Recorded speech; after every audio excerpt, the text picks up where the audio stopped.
Hello. आज मैं हूँ आपके सामने लेकर एक मूलांक वाले जो लोग होते हैं उनके लिए 2023 कैसा रहेगा। मैंने अपने लास्ट वीडियो में 2023 के बारे में आपको बहुत डिटेल से बताया है, लेकिन हर लोगों के लिए इसका इम्पैक्ट अलग अलग पड़ेगा। वो एक यूनिवर्सल था कि 2002 सब के लिए ओवरऑल कैसा रहने वाला है, बट आज हम स्पेशली बात करेंगे मूलांक एक वालों की। अब सवाल उठता है मूलांक एक का क्या मतलब है, यानी जिस किसी का भी डेट ऑफ बर्थ 1, 10, 19 या 28 है। बेसिकली हम मूलांक निकालने के लिए जो हमारी डेट ऑफ बर्थ में हमारी डेट होती है वो अगर सिंगल डिजिट में है तो वेल एंड गुड, अदरवाइज हम उसके नंबर्स को ऐड करते हैं। जैसे 19 equal to 10, 1 plus 0 equal to 1। That means कि ऐसे सारे लोग 1 मूलांक वाले हुए। 2 plus 8 equal to 10, 1 plus 0 equal to 1। That means 1 मूलांक वाले लोग। तो आज मैं उन सारे 1 मूलांक वाले लोगों के लिए बात करूंगी कि इनके लिए 2023 कैसा रहेगा। तो उसके पहले मैं बता दूं, मैं Sunita HD. Kabra, modern master numerologist, vastu expert, CEO of Resham gold jewellery and life care brand and your day maker. आज आपसे बात करूंगी और इसको जानने के साथ साथ आप अपने जो भी आपके नियर एंड डियर हैं जिनकी भी डेट ऑफ बर्थ 1 आ रही है मूलांक नंबर के हिसाब से, उन सबको ये वीडियो शेयर करना और बिल्कुल ना भूलें, ताकि वो लोग भी अपने ईयर के बारे में जान पाए और इससे रिलेटेड जो भी कह सकते हैं कि उपाय है अपने लक को और इन्हेंस करने के लिए, वो साथ साथ वो उपाय वो भी कर पाएँ। क्योंकि आज मैं इसमें पहले आपको अलग अलग एरियाज़ में इनका क्या इम्पैक्ट पड़ेगा वो तो बताऊंगी ही, साथ ही साथ ओवरऑल ये साल हमें और ज़्यादा अच्छा रहे हमारे लिए, उसके लिए मैं इसके टिप्स भी दूंगी आपको। तो सबसे पहले बात करते हैं कि 1 नंबर वाले लोग कैसे होते हैं। मैंने पहले भी इस बारे में वीडियो दिया है और आज फिर बताती हूँ कि जो 1 नंबर से रूल होते हैं जो लोग, 1 नंबर सन का होता है। और सन कैसा है, जिसके प्रकाश से पूरी दुनिया खिल जाती है और अगर सूर्यदेव ना रहे तो पूरे अंधेरा ही अंधेरा हो जाता है। तो उसी तरीके से जो 1 वाले लोग होते हैं जिनका भी मूलांक 1 है, वो जहाँ जाते हैं वहाँ पे उनको अपना पावर चाहिए होता है। उनके अंदर लीडरशिप क्वालिटी बहुत ज़बरदस्त होती है, साथ ही साथ थोड़े से ईगोइस्टिक भी होते हैं, लेकिन इनके अंदर एक करेज, एक हिम्मत वो इनबिल्ट होती है। ये जहाँ रहते हैं वहाँ पे अपनी एक पहचान बना लेते हैं और इन्हें रूल करते हुए ही आगे बढ़ना अच्छा लगता है, यानी एक लीडर की तरह काम करना ही, जहाँ रहें, जिस समाज में, जिस सोसाइटी में रहें, वहाँ पर अपना एक अधिकार, अपना एक रुतबा बनाना। तो ऐसे लोग चाहे वो बिज़नेस करें या जॉब करें, अव्वल तो ऐसे लोग किसी के अंडर में काम करना पसंद ही नहीं करते, लेकिन फिर भी अगर जॉब करते हैं तो ये अच्छी पोजीशन में होते हैं। चाहे वो किसी कंपनी के सीईओ हो, चाहे वो बड़ी कंपनी हो, छोटी कंपनी हो, जहाँ रहते हैं वो अपने लेवल पे टॉप पे रहना पसंद करते हैं। जहाँ पर इन्हें ये लिबर्टी नहीं मिलती है, यहाँ वहाँ से ये थोड़ी ही टाइम में स्विच कर जाते हैं, मतलब ये किसी के अंडर में नहीं रह सकते। तो थोड़ा सा ईगो प्रॉब्लम भी आ जाती है ऐसे लोगों में, थोड़े से डोमिनेटिंग भी होते हैं। तो इस तरीके के बहुत सारे गुण, क्योंकि कोई भी एक नंबर ऐसा नहीं होता जिसमें कि ये कहिए कि कोई मैनर्स और बैड मैनर्स सब में होते हैं। कुछ खासियत होती है तो कुछ बुराइयां भी होती है। अब ये हमारे ऊपर है कि हम अपनी जो खूबियां हैं उनको इन्हेंस करते हैं, हमारी जो स्ट्रेंथ है हम उसका फ़ायदा लेते हैं, कि जो हमारी वीकनेसेस हैं, जो हमें वीकनेसेस हमारे डेस्टिनी की तरफ से मिली है, हम उसको यूटिलाइज ज़्यादा करते हैं। लेकिन जब हमें इस बारे में पता होता है कि क्या हमारी वीकनेस है और क्या हमारी स्ट्रेंथ है, तो अगर हम स्ट्रेंथ के ऊपर काम करते हैं तो हम बहुत ऊपर तक जा सकते हैं। तो आज मैं बात करूंगी अब आपके साथ कि 1 नंबर वालों के लिए 2023 यानी आने वाला साल उनके लिए कैसा रहेगा। तो 2 + 2 + 3 = 7।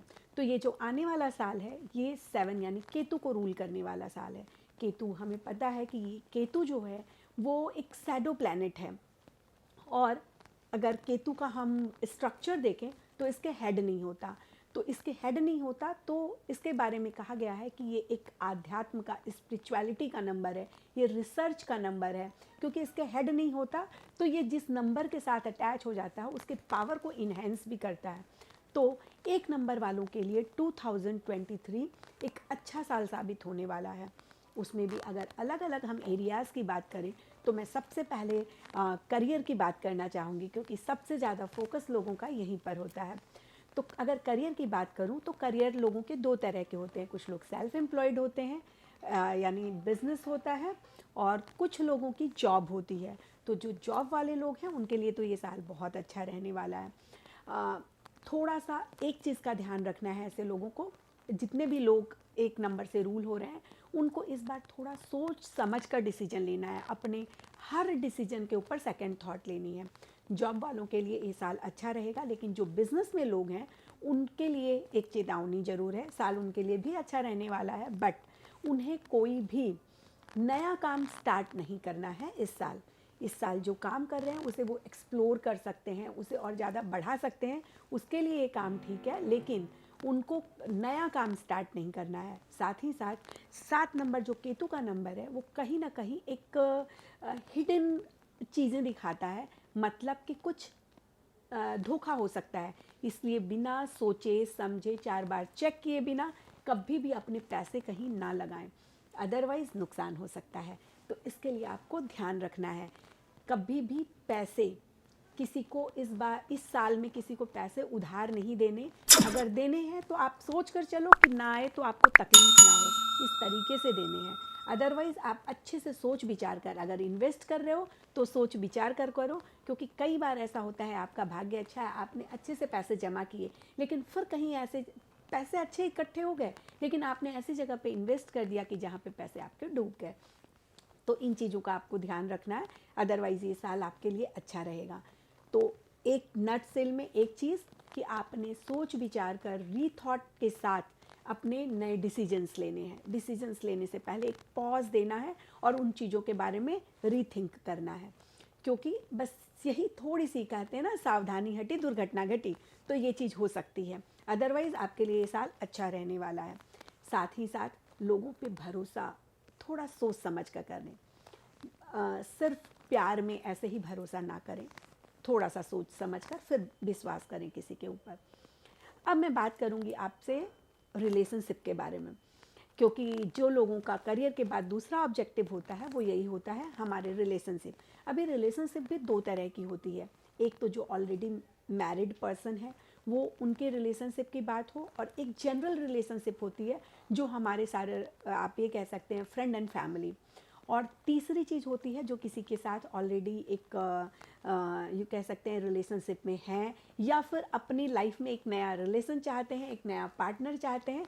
जिन लोगों की भी ऐसी खोज है, तो सबसे पहली बात जिनकी ये खोज है कि जो अपने लिए कई सालों से पार्टनर ढूंढ रहे हैं, तो उनके लिए ये साल अच्छा साबित हो सकता है, उन्हें उनका लाइफ पार्टनर मिल सकता है। बट जो लोग ऑलरेडी किसी रिलेशनशिप में हैं और अगर थोड़ी सी कुछ चल रही है, क्योंकि जैसा कि मैंने बताया कि ये साल कुछ हिडन है, तो हो सकता है आप अपने पार्टनर से या आपका पार्टनर आपसे कुछ चीज़ें हिडन रख रहा है, कुछ चीज़ें छिपा रहा है, जिसके कारण हो सकता है कि इस साल थोड़ी सी प्रॉब्लम आए। तो इस बारे में भी आपने ध्यान रखना है कि कभी भी मन में कोई बात दबा कर नहीं रखनी। आपके किसी भी रिलेशन के साथ किसी तरीके का कोई इशू हो तो इस साल बैठ कर बात करके उसे सॉर्ट आउट कीजिए, उसे सॉल्व कीजिए। अदरवाइज़ ये आपके लिए महंगा साबित हो सकता है, कुछ गलत हो सकता है। इसीलिए इस चीज़ का बिल्कुल ध्यान रखें कि चाहे वो आपका कोई भी रिलेशन हो, इस साल रिलेशनशिप के लिए, क्योंकि 7 नंबर जो केतु का नंबर है ये एक थोड़ी सी एंग्जाइटी भी देता है, थोड़ी सी बेचैनी भी देता है, और कहीं ना कहीं ये नंबर एक अकेलेपन का नंबर भी होता है। तो ऐसे में अगर हम अपने पार्टनर के साथ, चाहे वो कोई भी हो, हमारी फ्रेंड एंड फैमिली हो या हमारा हमारा लाइफ पार्टनर हो, उनके साथ अगर किसी तरीके का कोई इशू आ रहा है तो आप उसे बात करके उसको सॉल्व करके सॉर्ट आउट कर लीजिएगा। कभी भी उन चीज़ों को दबा कर नहीं रखना है। ये आपके लिए और आपके पार्टनर दोनों के लिए मैं इक्वली बोल रही हूँ। तो इन चीज़ों को आपको उनको भी अवेयर कराना है कि कोई भी बात है तो आप वो आपके साथ शेयर करें, आप उनके साथ शेयर करो, तो फिर कोई प्रॉब्लम नहीं है। साल के 2-3 महीने हेल्थ इश्यूज़ के बारे में बात करूँ तो थोड़े से डिस्टर्बिंग आ सकते हैं, ऐसे बहुत मेजर डिजीज़ के कोई चांसेस नज़र नहीं आ रहे। तो 2023 एक नंबर वालों के लिए अच्छा रहने वाला है।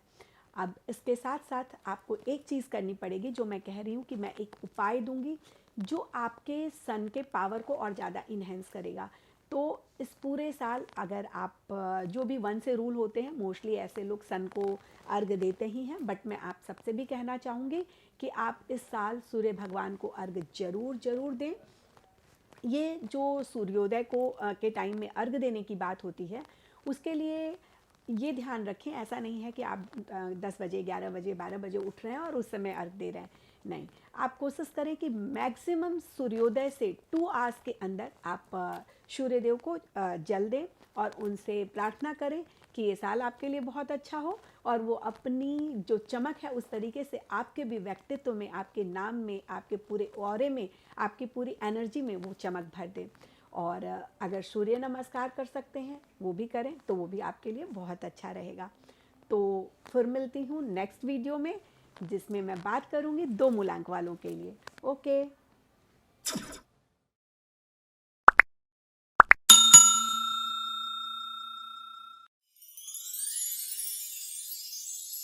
रेशम है ना